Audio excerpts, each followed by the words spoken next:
Soekarno gagal ganyang Malaysia. Apa itu ganyang Malaysia? Ia adalah seruan Presiden Soekarno pada tahun 1963. Beza Tunku Abdul Rahman dengan Soekarno adalah Tunku ni tak suka dengan kekerasan.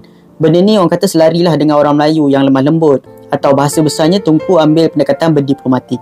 Berbeza dengan Soekarno ketika itu, beliau zahirkan sifat keras dan konfrontasi untuk tunjuk sifat bangsa Indonesia waktu itu. Dah kenapa pula nak ganyang Malaysia ni kan?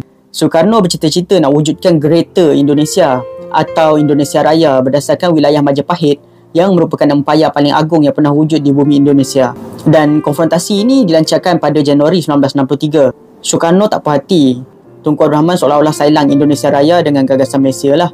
Tapi dia cover line dengan dakwa Malaysia ini sebagai boneka neokolonialisme yang dipergunakan oleh British untuk kepung Indonesia.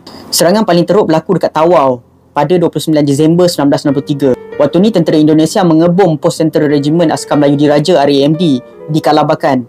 8 anggota RAMD terkorban, namun serangan itu berjaya dipatahkan. Kegagalan Indonesia di Borneo membuat Soekarno fokus ke Semenanjung. Mereka hantar tentera payung terjun yang mana mendarat di tempat macam Labis dan Pontian dekat Johor. Tapi semua kena sapu dengan RAMD dan Gurkha. So, konfrontasi ini meragut nyawa 114 askar Malaysia dan Commonwealth, 36 orang awam Sarawak dan hampir 600 tentera Indonesia. Jadi Soekarno pun stres lah sebab tentera Indonesia ramai yang terkorban. Akhirnya Soekarno digulingkan oleh Suharto susulan peristiwa 30 September 1965.